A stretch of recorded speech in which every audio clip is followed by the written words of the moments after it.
We must practice the principle of provident living, joyfully living within our means.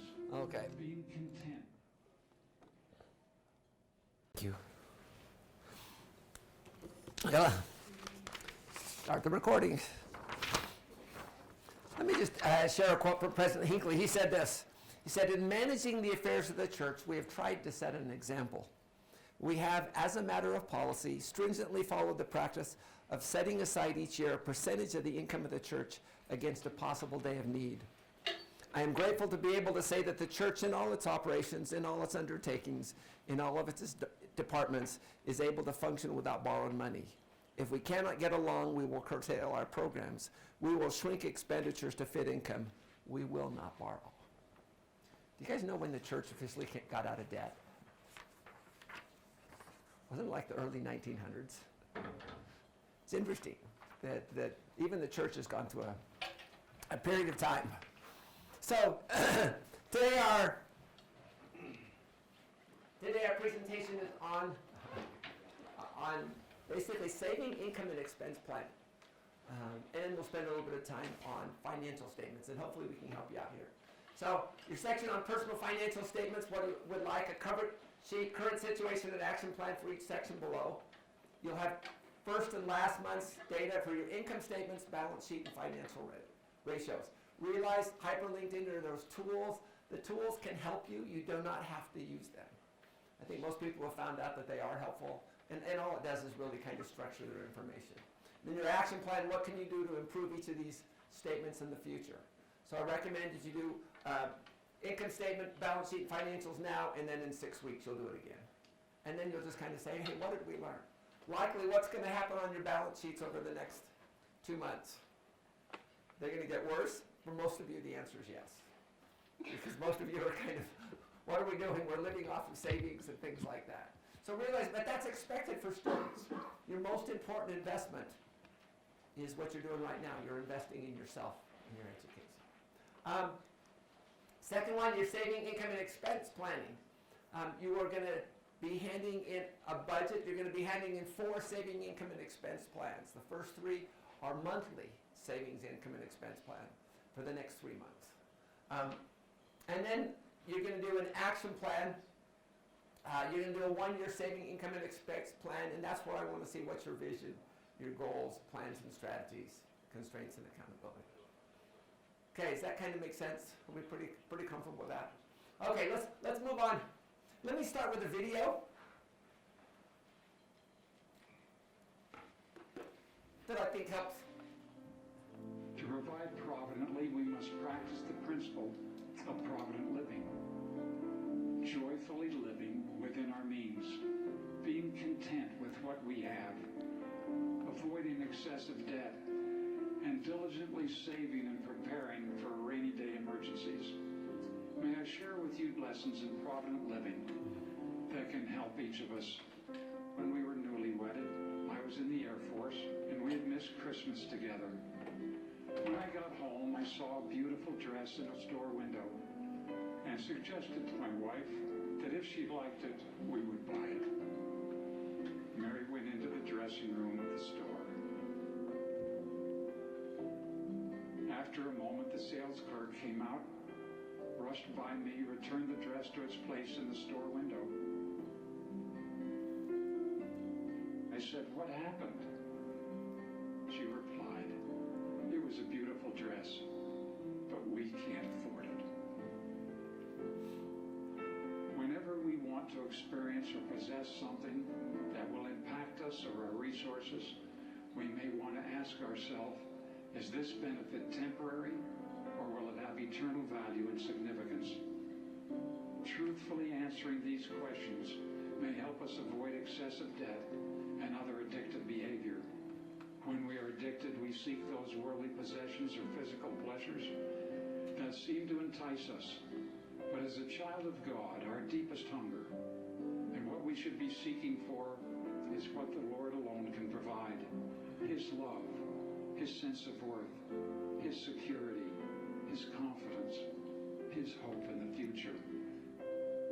I invite you to come unto Him and to hear His words when He said, "Wherefore do not spend money for that which is of no worth, nor your labor for that which cannot satisfy.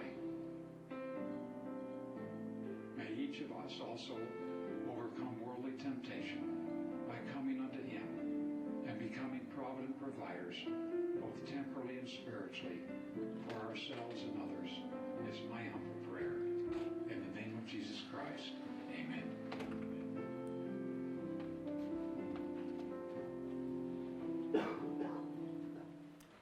Thoughts from the video? Curtis, what were you thinking about as you saw that? Just reflecting personally on things that I either want or in the past have bought, and just kind of reflecting on whether one, those things are needed, but two, just my mindset and like at least the framework I have in my life, just how I can change that. Okay, other thoughts? Yeah, Cassie. I think it just stresses the importance of focusing on the things that are of eternal worth and not just the things that will satisfy us right now. Yeah, focusing on the things of eternal worth and not just the things that will satisfy us right now. I like that. It's called debt and other addictive behaviors. Did you ever think that debt is an addiction?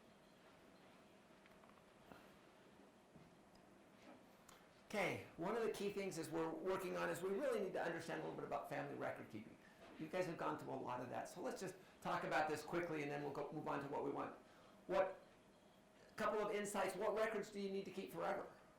What records do you need to keep as long as you're in force? What records do you need to keep for at least 7 years? And where do you keep these records? So here's just some thoughts just to take us there quickly.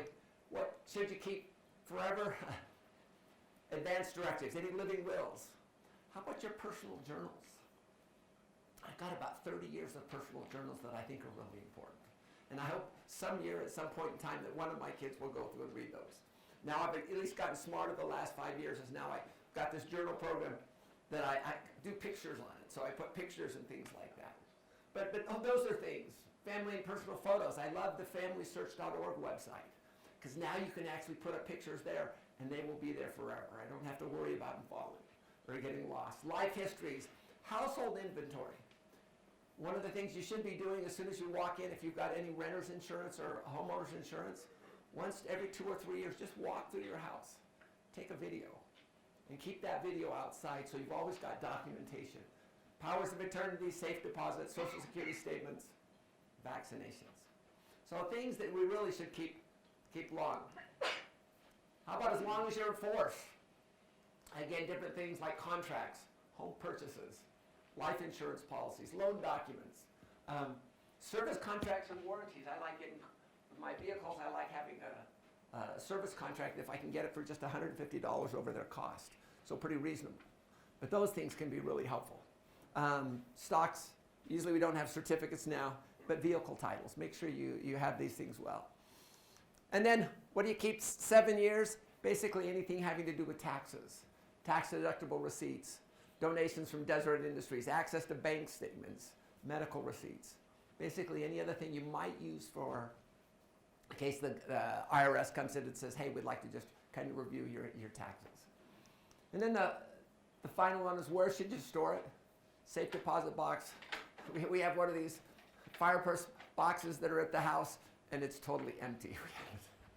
So not only do you need to buy it, but you probably should use it too. So just a reminder. Again, if it's not replaceable, have a copy someplace. And things like wills and things like this, make sure you know where they are. Okay. Principles of successful savings, income, and expense planning. That's really about all I want to say on the importance of keeping records. But it is important that you do keep records and you do keep good records because it will make an impact. Okay. Why do we call it saving, income, and expense planning instead of just budgeting? When you think of budgeting, what do you think about? Limitations. Pardon me? Limitations. It's like historical versus like... Historical versus right. Do you think mainly just expenses? Yeah, and that's the challenge is too many times people when they think of budgeting, think it's just recording our expenses. But really, there's expenses is really probably the least important of the three there. But and they leave out the other two important strategies because there's a saving strategy, an income strategy, and an expense strategy. What is your saving strategy? Nathan, you're married. What's your saving strategy? Our saving strategy is to first pay the Lord and then pay ourselves. Okay. And then, we have our expenses and there's hopefully more savings in there. So, I read a quote today from Warren Buffett. He said, spending is not what you, savings is not what you have after spending. Spending is what you have after savings. And I like that quote. But we need to have a saving strategy. Again, just a couple of articles and things here. But if you will have a saving strategy right off, and if that is the most important part about your saving income and expense strategy, you will do the best. So save 20% of every dollar. I'll automate my savings. I will not make the mistake of not having a saving strategy. 6 investing mistakes the ultra wealthy do not make. And I have plans and strategies to save in place. So then is your income, what is your income plan and strategy? The fact that you're at school right now, is that part of your income plan? Chen Chen, why did you come to school? Get a better education so you can get a better what? Get a better job. Yeah. So the thing here is, what is your strategy for your income? And most of you are here, you're going to be graduating next month. Some of you are going to be graduating in December. But you're working on that income strategy here, and just some ideas. Invest in myself through increased education. I hope your increased education will not stop once you get out of school. So mine, once I graduated with the PhD, I went on and got the CFA. One of that, I had to get some other licenses as well. But make sure your education, that schooling is just part of your education. Yeah? I actually had a quick question about this. Kind of related to 529 Okay. accounts. So if I were to contribute, I think that maybe I'll go to grad school in 5 years or something. So if I started a 529 account for myself, let's say today, and put in a certain amount, could I then use that for myself going to grad school? And if I didn't go to grad school, could I pass that on to my children? With 529 plans, and we'll spend a whole day talking about saving for your missions and education. But with a 529 plan, you can put it in one person's name, and then if they don't use it, you can move it to your other children's name. Okay. And it's nice because a 529 is just like a Roth. You put it in after tax, but then if you use it for qualified educational expenses, it is both state and federal tax-free. It's my favorite education saving vehicle.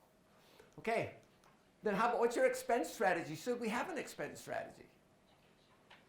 And again, sadly, that's what most people think about when they think of a budget. They think of just expense strategies. But record every dollar that I earn and spend.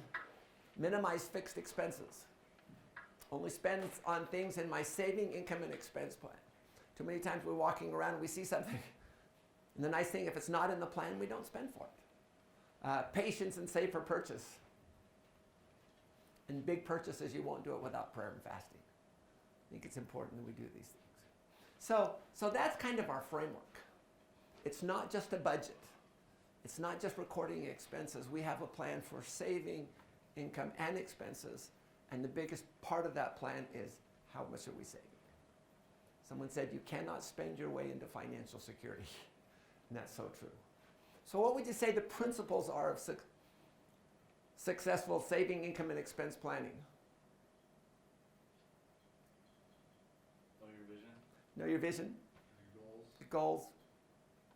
Seek, receive, and act on the Spirit's guidance. If there was one principle that would probably summarize it the best, what would it be? Stewardship. Pardon me? Stewardship. Stewardship, probably. Here's just some thoughts. Regardless of what budgeting method you use, make one that meets your needs, and then just do it. That's the important thing. Be wise stewards over the things that we have. So those are our principles. Keep good records. Meet your objectives. Eliminate unproductive consumer debt and minimize productive mortgage and education debt. You know, we've been told that it's okay to go into debt for a home and education, but you want to minimize those, and you eventually want to get rid of those too. And we talked about the doctrines, again, back to those themes: identity, obedience, stewardship, agency, and accountability. So we're not just living on a budget. What are we doing? We're living of the Spirit, trying to be wise stewards, as Leole said, over the things that God has blessed us with. The purpose of all of this is really to help us accomplish our individual missions and family vision and goals. Okay. So what are the methods? So each of you, starting today, you have to start living on a budget, living on a savings, income, and expense plans. And we've actually said that there's not one right way to do it, but you need to find the one that meets your needs and works the best for you. It's not a one-size-fits-all. It's not everybody needs Quicken. I have to admit, I use Quicken. I'm on the Quickenaholics program, trying to break away from Quicken, and I still haven't done that.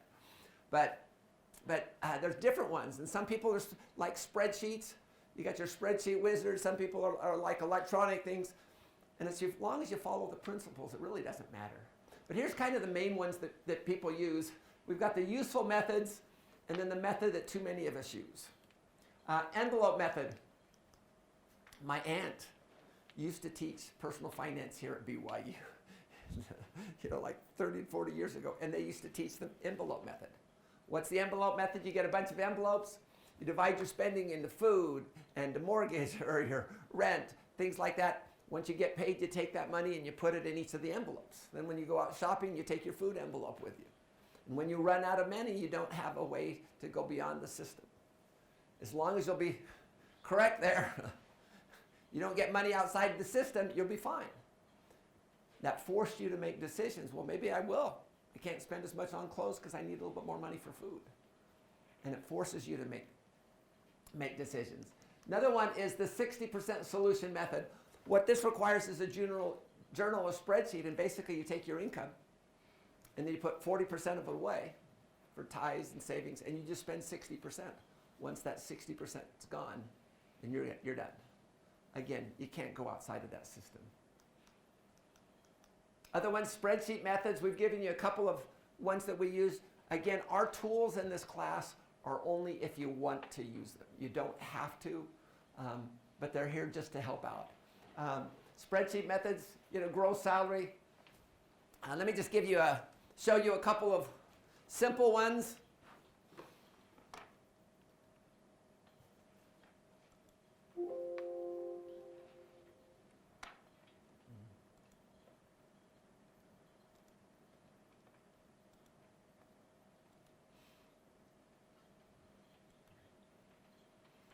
What we did is a really simple one here.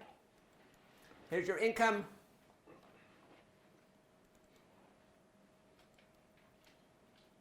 Let's say I got paid for $250 here, and then a week later I got $500 here. So notice that middle section, my budget, let's say my budget was $1,000.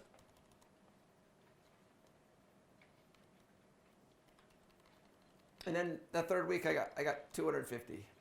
So nice thing about this, all it does is it just comes over here, you put your budget. Notice it calculates your income statement, which is your next one, and then the difference there. So budgeting can be really simple, it can be really detailed.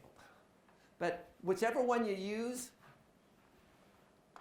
make sure it meets your needs.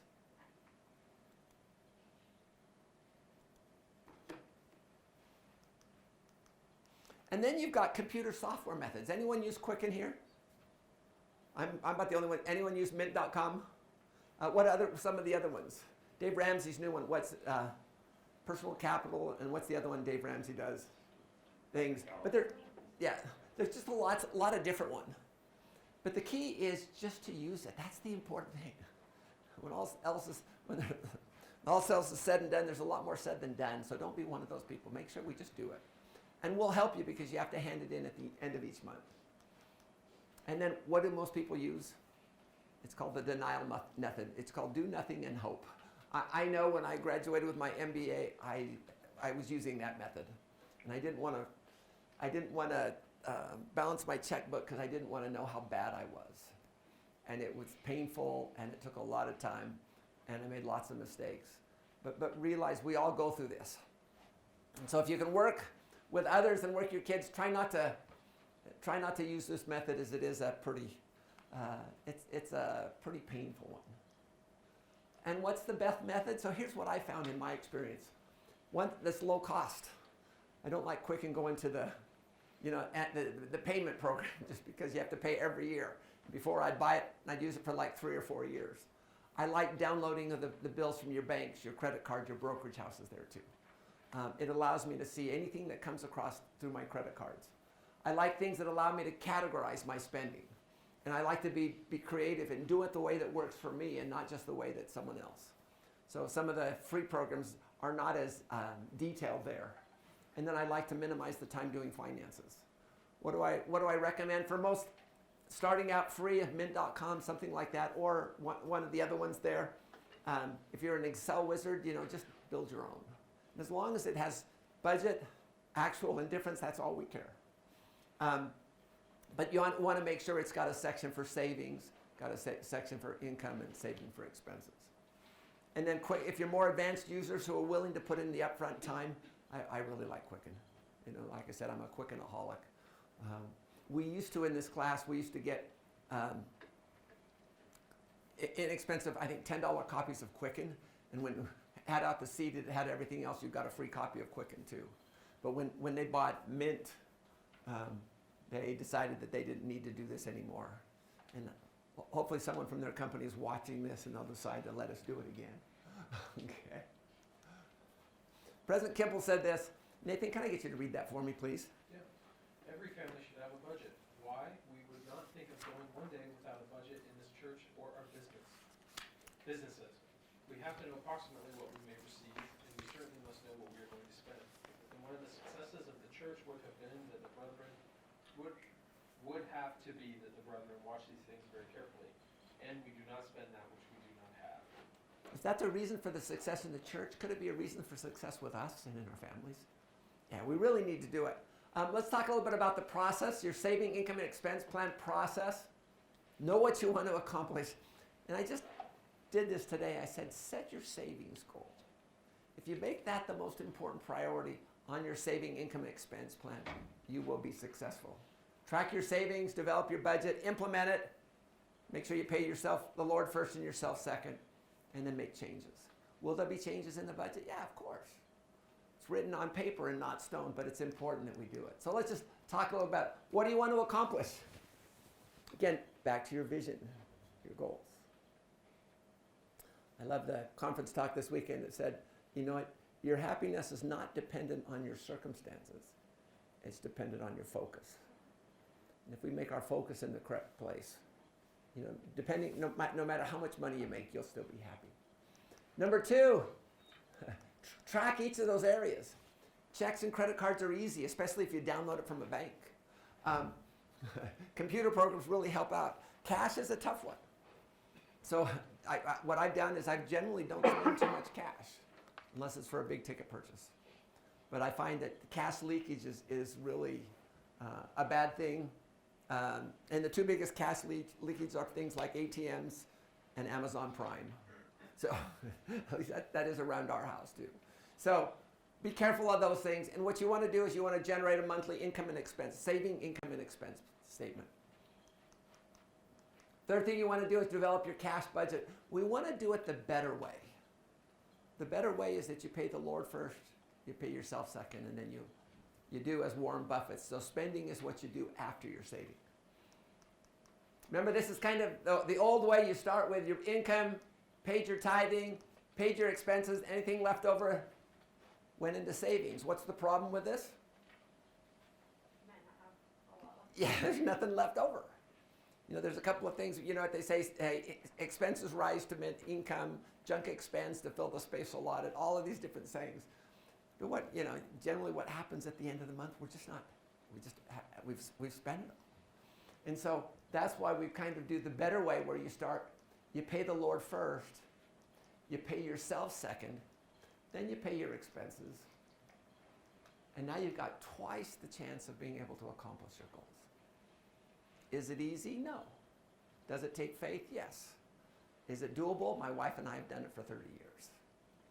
And the fact that retirement is now going from a theory to application next year is kind of a scary thing. But it's nice to have the resources. And then you'll implement it.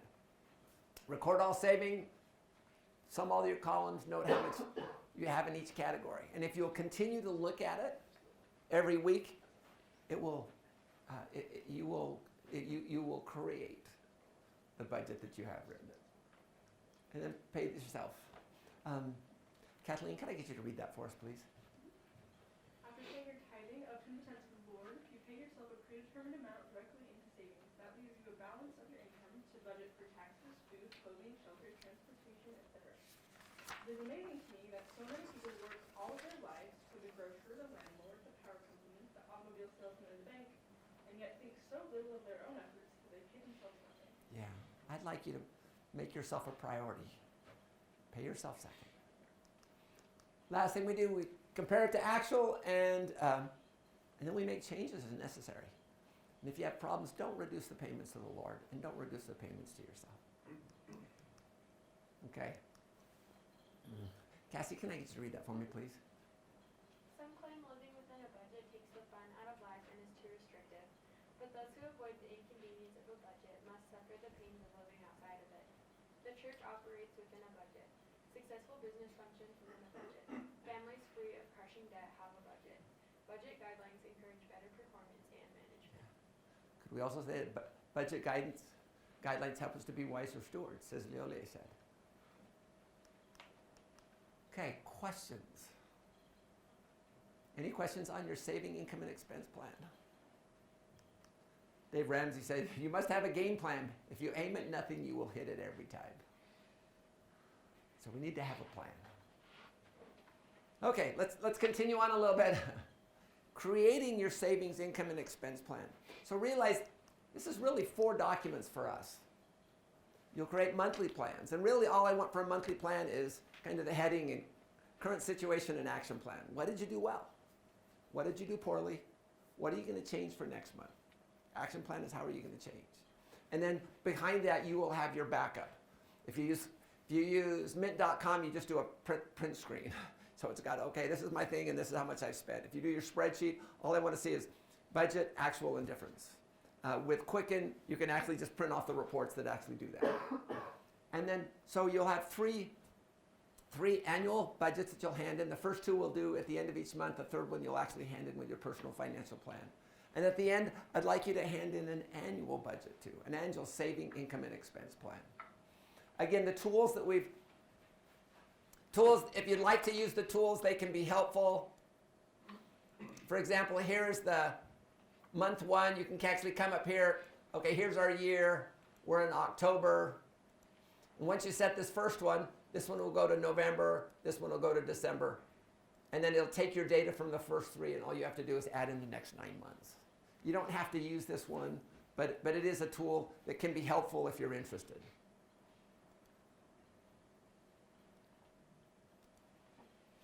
Okay. So, what is your vision? What is your vision for your saving, income, and expense plan? It's likely from your plan for life. Hopefully that's you've already thought through that one there. Ammon, what's your vision for this? What's your vision for your finances? I mean, this is such a critical area. This one area here is probably the single most important factor to help you accomplish your financial goals. Is are you living on a budget and are you saving? I guess just to have enough to take care of my family and Okay. also have enough so like you said, like unexpected things just become minor inconveniences. Yeah. So emergencies are changed to minor inconveniences. Yeah. Other thoughts, your vision for this? Here's just some ideas. Proper use of my financial resources, sufficient to accomplish. Save 20%. You know, lots of different things. But each of us have our own vision and goals. I don't want to not be able to do something because I don't have the resources. And I want to be able to, we talked about being a favorite grandpa, being able to do that. Last night my grandson had a birthday party. There was, he's 4. So we got to go up to Coconut Cove and enjoy the time with them, and it was just really fun. But I want to be able to have the resources to do the things that I need, and includes helping. We sat down with an estate planning lawyer this last couple of weeks, and we decided, okay, what's most important?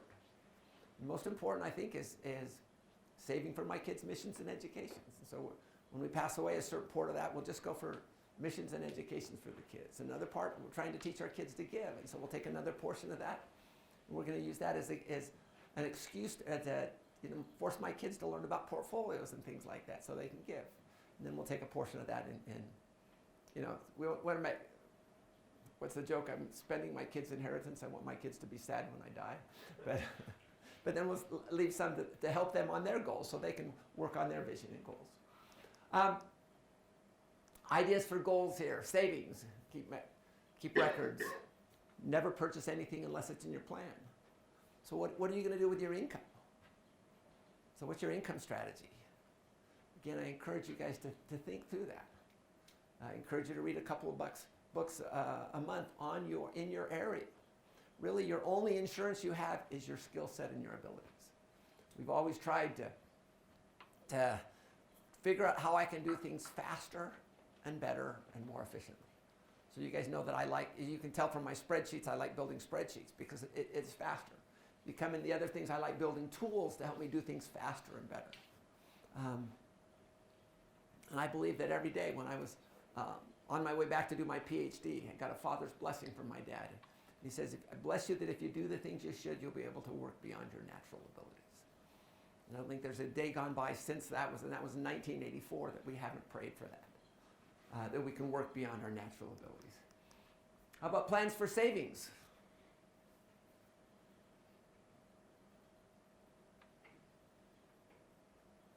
Is that kind of our standard one? Yeah.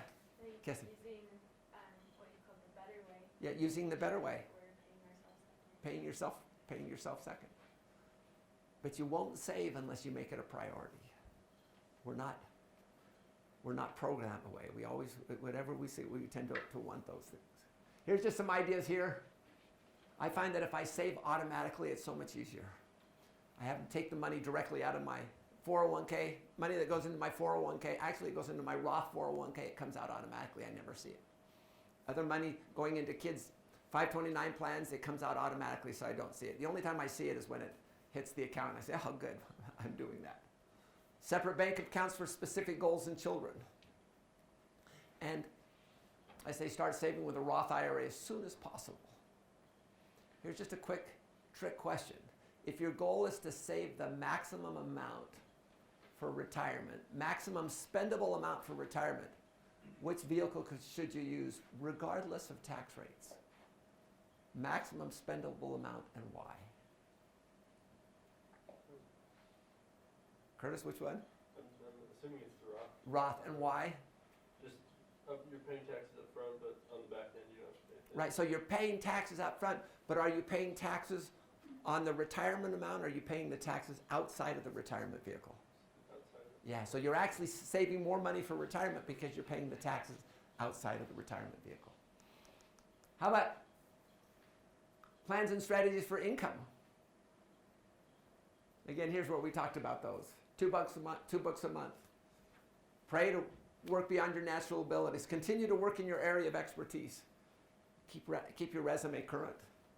Find other ways to make money. And then our last one is kind of our expense strategy too. Realize that most fixed expenses are variable over time. You have a car payment, well, you could get rid of that car payment. Even though it sounds fixed, it's a variable. Also, same thing with the house. You could always sell the house. But be careful not to put too many things into fixed expenses. Even our cell phones. Those are really variable expenses. Barter for others. I remember when we were going to school, we would watch other people's kids one night, and they would watch our kids the next. But bartering is things to do. And remember that happiness is not bought with money. about with, it's your focus with righteous living. Okay, and then we had constraints and accountability. Let me just share a note. This is from Noah Garrett. He's now a bishop back east. One day he came back here, he was recruiting. He said, Brian, I want to tell you a story. And he told me his story, what happened. And I said, hey, would you mind writing that up? And could I have permission to share this with my class? And he goes, sure, not a problem. He says this, Brother Sudweeks, ever since my return to BYU last month for grad school, I wanted to thank you for the effect your personal finance class had on me. So he took it as an undergraduate class, went off, worked, came back and did an MBA, and now he's there. If you remember, it was in your class that together we watched in horror the Twin Towers fall. So it has been a few years. So in the class, we had it all up here, and we just watched. It was early in the morning. I don't remember everything from your personal finance class, but I remember the budget template you gave us. And to this day, my wife and I still use it every month. We budget everything down to the penny. We have budgeted items like personal money, restaurant money, grocery money, dental care, health care, insurance, left rent, home, auto, life, etc.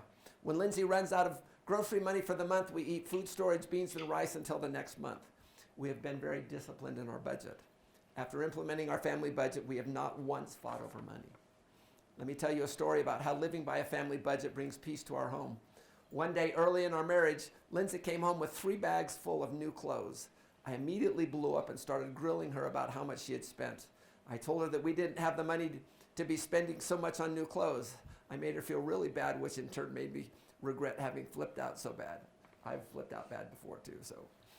The next day we got out your budget template and started our family budget. In our budget, we each get personal money. We call it mad money, to spend on ourselves however we choose. Now, when she comes home with new clothes, I can't wait to see what she bought because I know she spent her own personal money on them. And in return, it makes her love me even more because of how excited I get when she comes home with her new clothes. Please know that living by a budget has made all the difference in the world for our marriage. I'm currently attending MBA school, and because of the discipline of living on a budget and saving money, we will graduate from grad school with 0 debt. Like we always say about saving money, it doesn't matter how much you make, it matters how much you spend. Please feel free to share this with any of your classes. So because he saved when he came back, he didn't have to work. So he was able to do that. Okay, let me just finish with a couple comments. Jacob, can I get you to read that for me, please? Yeah. I advise you to be patient in financial matters. Avoid rash or hurry financial decisions. Such decisions require patience and study. Get-rich-quick schemes seldom work. Beware of debt. Be especially careful of easily obtained credit, even if the interest is tax-deductible. You young couples should not expect to begin your married lives with homes, automobiles, appliances, and conveniences comparable to those your parents have spent years accumulating. Yeah. So be careful. Again, my wife always says, if you live like a student for the first 10 years after college, you'll live like a professional afterwards. If you live like a professional for the first 10 years after college, you'll live like a student afterwards. It's all up to us. Questions on creating your saving, income, and expense plans? And again, I like this from Warren Buffett.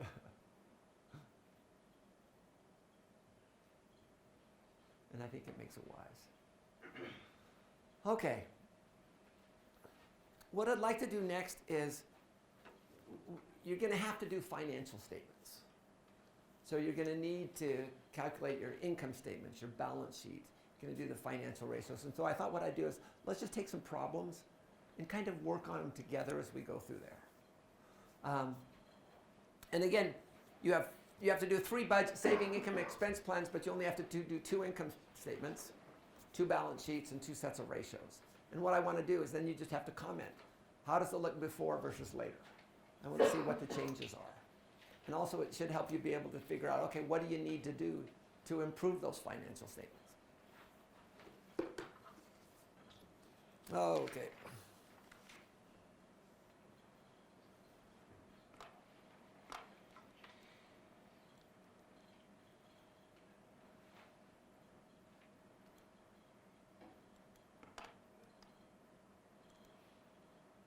Okay, so I'm gonna.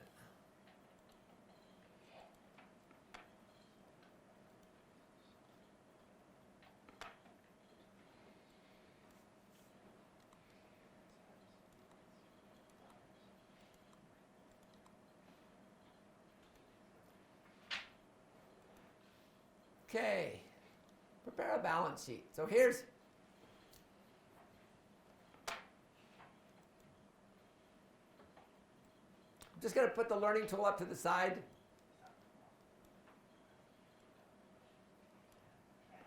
Okay. Stephen, Mary Jo, both 35, have a yearly income of 50,000, own a house. Got these things here. Create a balance sheet. So balance sheet, what are the two critical areas? You've got assets and liabilities.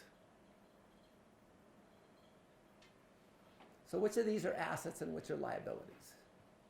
What would you include under the asset side? The house. Okay, house. Monetary assets. Okay, monetary assets. What else? So monetary is the same as your current assets. And I hate to say we're getting a fudge. Used to be a current assets was something you can convert to cash in a short period of time, usually within 12 months. And now I can actually sell a mutual fund and I can get the money 3 days later. So, but we try to keep those apart. So we've got monetary assets, we've got the house. What else do we have?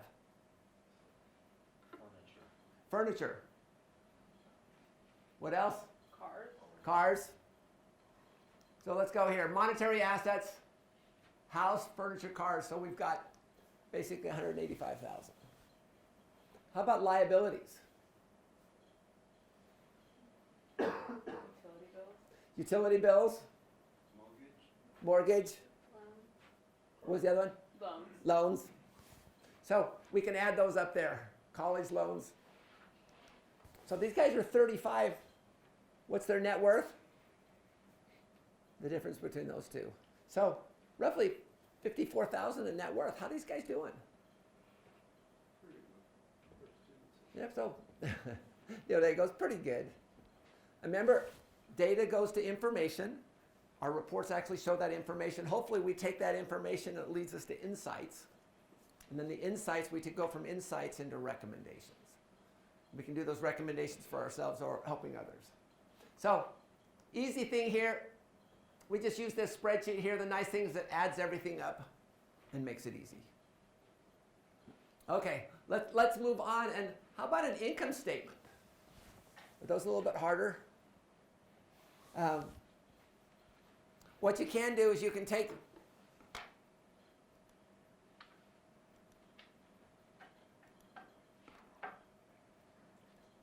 notice what you can do is you can kind of take this data here, and if you put the data here, you can make it, put it in this column here, it'll actually come to your income statement, which is in the middle. Now the question you can say here is it monthly or is it annual? In our case here, we're going to do an annual income statement.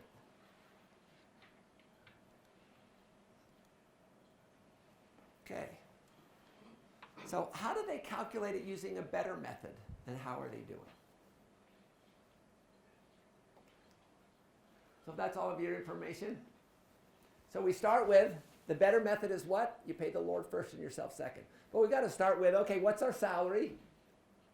Then what's our taxes? So we've got a thing called income after taxes. Then we said our better method is pay the Lord. How much are we paying the Lord? Roughly 12%. And how much are we paying ourselves? 10%. So now that brings us to our income for living expenses. Okay, and now I just did some backup calculations, annual expense backup, so you can kind of see where they are. And then kind of the remainder of those things, insurance, loans, property taxes. Each of those other things here would bring us up to our 31.5. So an easy way of doing that, again, is just doing what we showed you here. And I just put those here, and then notice it came over to your income statement. So the nice thing is once you do a budget, are you also doing an income statement? You are. Just out of curiosity, which of these three statements, budget, income statement, or balance sheet, which of them is forward-looking? Yeah, the budget. Which is as of right now, a point in time? Balance sheet. And which is historical? Your income statement. So, just those things there. Okay, questions on putting together an income statement? It's really easy. You just get your budget, cover up the budget side and the different side, and you've got your income statement. Okay, how about financial ratios? You know, and I teach an asset management class, and we have this really cool tool that it brings in 11 years of annual data and 16 quarters of quarterly data, and in 45 seconds it calculates 300 of your favorite ratios. Of course, we use Bloomberg as the back end. And it calculates those for 10 years, and it actually forecasts going forward as well. But you guys don't have to do 300 ratios. So all I'm asking you is to do 6 ratios. So let's just talk about what those ratios are. First section is liquidity ratios. There's 2 ratios here. First one is your current ratio. You guys remember current ratio, current assets divided by current liabilities? And then there's another one we do. So what is their current ratio? And what should it be? So current ratio, current assets, in this case is $5,000 divided by the current liabilities, $1,150. 4.35. How are they doing? Is that pretty good? Yeah, generally your current ratio, you want to be greater than 2. Okay, and then you want to do months living expense covered ratio.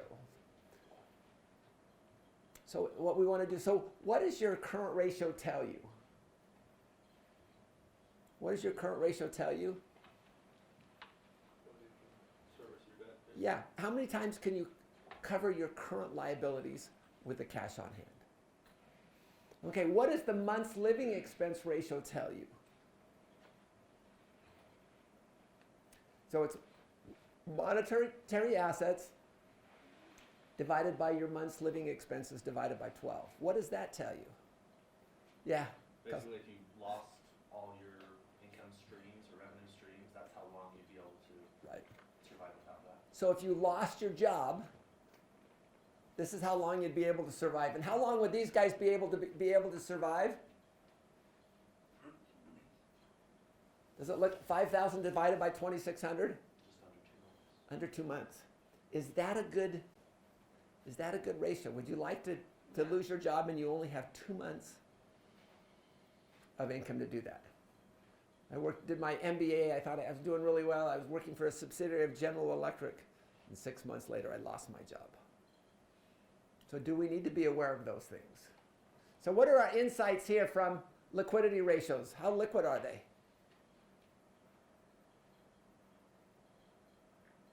Probably, yeah, fair to middling. Somewhat liquid with their current ratio, but they can only cover less than 2 months. Would you like to be in that situation? No, you wouldn't. Okay, let's go our second ratio. It's debt ratio. So the first ratio is called your debt ratio. It's just total liabilities divided by total assets. Let's look at their debt ratio. How much debt? What is their debt ratio?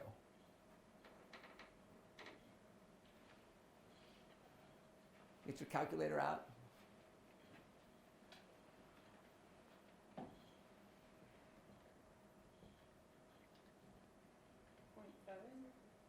What is it? 0.71. So 71% of their assets are financed by debt. Is that high? You know what? As you're looking at a student once they get out of school and they buy their first house, that ratio is going to be high. These guys are 35, and it's still high. So 71% of their assets are financed by debt. Okay, so that's importance there is really we should be bringing that down. Will that come down with age? If they were 55, what would be their long-term debt coverage ratio? Hopefully it's very small. So ideally you want to, as you get older, that ratio should come down. And be careful here. So I'll let you know what that is. So they can cover 2.6 times. So they're paying 38% of their income to cover their long-term debt payments. Insights? This isn't an insight. I just have a question about Okay. When you're calculating your own debt ratio, do you include your credit card debt even though that's paid off monthly? Right, so here's what happens. Let's go back to that balance sheet question. if I paid off my credit card yesterday, would anything from my credit cards be included on my balance sheet? No. But if today I owed $5,000 on my credit card and I hadn't paid it off, because a balance sheet is a point in time, would that $5,000 be included? And the answer is yes. Right, so it kind of depends. So insights from their debt ratios.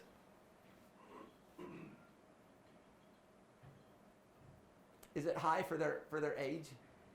Yeah. Likely high, lots of debt. And basically, 38% of income goes to pay for long-term debt payments. So that's, banks at 40%, banks will stop lending. So they are right on the edge here. How about savings ratio? And actually, I made up a ratio. So you have your savings ratio, which is savings divided by income for taxes. And then I figured since I pay my tithing on my gross, I made up a ratio I call my gross savings ratio. Figure if I want to pay the Lord, I'm going to pay myself kind of on the same boat. So savings ratio, what is their savings ratio? 5,000 divided by 42. Just for your information, it's 11.8%. How is that? Is that pretty good? But it's okay. Compared to most people in the U.S., but is it okay for us? And the answer is no. And then what we do is we calculate our gross savings ratio. So it's 5 divided by 50,000. Yeah, 10%. So your insights. How are they doing? As far as savings? Yeah, they're at least starting. And so the nice thing about what we've done is we've shown you can just kind of take this information, your income statement, your balance sheet, your ratios, and it really helps you get a more complete picture than any single financial statement. So from that, realize that once you have your balance sheet, it only takes 5 pieces of information. It takes your annual savings or monthly savings, monthly living expenses, monthly income less taxes, long-term debt payments, and gross income. Have those 5 pieces of information, and that's all it takes. It doesn't take a ton of data. So it's really easy for us to do these things. And then the last question is, how are they doing? So just kind of in summary, here's each of their 6 ratios.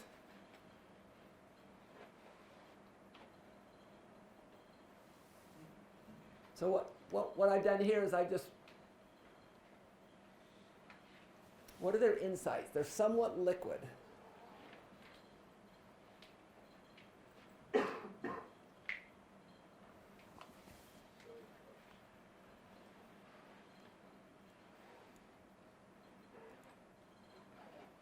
Insights on liquidity.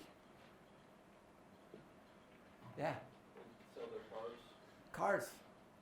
Yeah, so what I do is paying so much on debt they can't build their savings and emergency fund. So recommendations. You can sell the cars that they've got 2 expensive cars. They could probably go back to 1.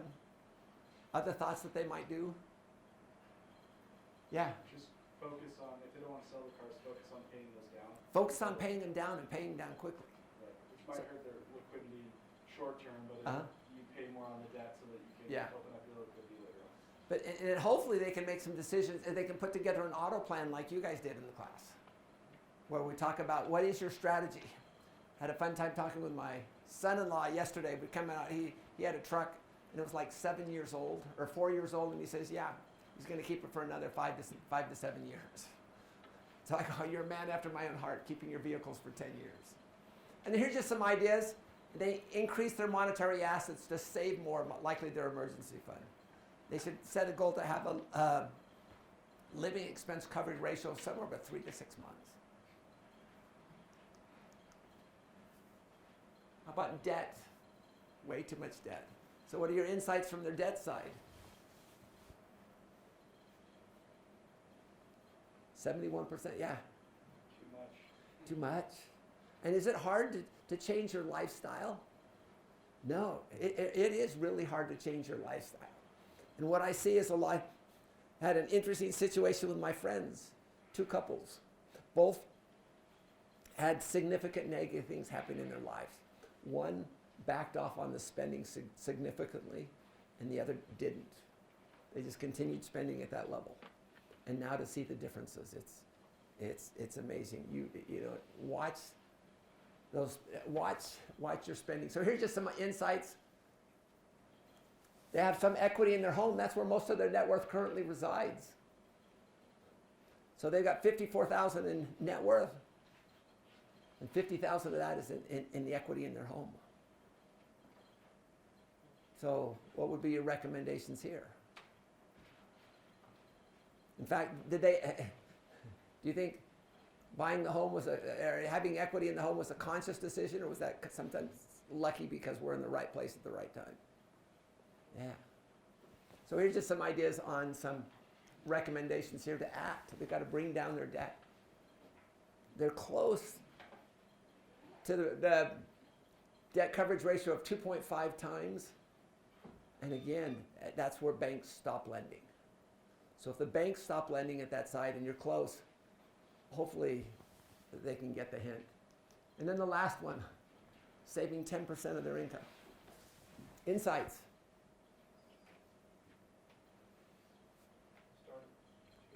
It's okay. But here's a question. How long have they been saving? They basically just started saving this year. And so what would be your recommendations for them? Keep going and say what else you can. Yeah, I would emphasize and tell them that you guys really need to back off. I wouldn't do buy anything else on day. I would actually think about the car, maybe downsizing one of the cars. They can't do anything about when they started spending, but I would be very positive and say, hey, you guys started saving this year 10%. Let's see if we can kick it up to 15, maybe even 20%. Notice that there's nothing here saved for retirement. They haven't started any of that there. And so what I would try to do is I would try to work with them and encourage them. You know, you're doing well, you saved 10%. Let's see if we can take that up to 20. And it will cause, as Noah and his wife says, you know what, you may have to go on some rice and bean budget for a while. But it's so much better to have that money saved. And if you'll just visualize what will it be like if you get to your retirement and you don't have anything saved for retirement? Retirement's going to be a pretty tough time. So don't give up what you want most for what you want now. And so if you can kind of visualize what's going to happen too, it will kind of hopefully give you some motivation to move on. Okay. Questions? Yole. If I save 20% of my income, what is the best way to manage this money? Okay. We'll actually spend time with you. We'll talk about how do you invest. So in this class, we'll actually help you come up with what your asset allocation. You'll actually understand what your risk tolerance is. We'll come up with an asset allocation.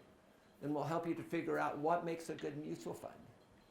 And then actually what we'll do is we'll help you not only know what makes a good mutual fund and use those criteria using Morningstar to actually pick those mutual funds.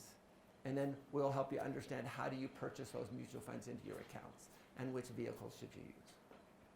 But we'll spend about 5 days on that one. And my view on investing is follow the principles like everything else. What are the principles of successful investing? Invest low cost. Well, know yourself. Seek, receive, and act on the Spirit's guidance. But invest low cost. Invest tax efficiently. Know what you invest in. You know, I teach an asset management class where students will spend 30 hours on one company to decide whether they invest in it or not. And the nice thing, let's say you invest in an index fund that has 500 companies in. How much do you have to know about all 500 of those companies? Very little. We have one of our stocks was up 14% today. And this is a rarity, but it makes us look really good. But the point is if you've only got 10 stocks in your portfolio, you have to know every single one. If you've got a mutual fund that has 500 stocks or 3,000 stocks or 5,000 stocks in it, you really don't have to know. And then monitor performance, against benchmarks. Minimize your turnover. My goal is for each of you to have a good portfolio. You buy your funds and you hold them for a minimum of 40 years. So you're not turning it over. You're being very tax efficient. And then we also teach you how to, just like you pay your tithing with appreciated securities, you can actually rebalance your portfolio with that same way. Yeah. Quick question on that. If you were to buy a fund and hold it for 40 years, what are the tax implications? If it were to go up, you know what I mean? Yeah. So what's the interesting thing? We'll actually spend this. I'll just answer your question and then we'll move on. But so the nice thing, if I buy a mutual fund or a stock, I hold it for 40 years. When do I have to pay my capital gains tax on it? When I sell it, which is how many years from now? 40 years from now. And I use 40 years as a number. Now, if this mutual fund has a lot of distributions, when do I have to pay taxes on my distributions? Every year. But if it's an index fund, and the only time it changes the portfolio is when the index changes. How often do indexes change? 3%, 2% a year. So you only have to, and also are the dividends a lot? Or are they really pretty small? For index, they're pretty small. So in essence, what's going to happen is you'll pay very few taxes every year, and you won't get taxed on the capital gains until you sell it at retirement. Is there any way to kind of mitigate capital gains? If 40 years in an index fund, if it's 8% every year, that's... Pay your tithes and offerings with it. There we go. Okay, questions? Thank you for coming today. I appreciate you being here. Any questions on what we've talked about? Yode. This morning I'm surprised to read from the latest Economist. They said that more than half of the investment was operated by AI, the artificial intelligence, which is surprising. They put this program, they just let it run it. What that reminds me of is the joke that 97.623% of statistics are made up on the spot.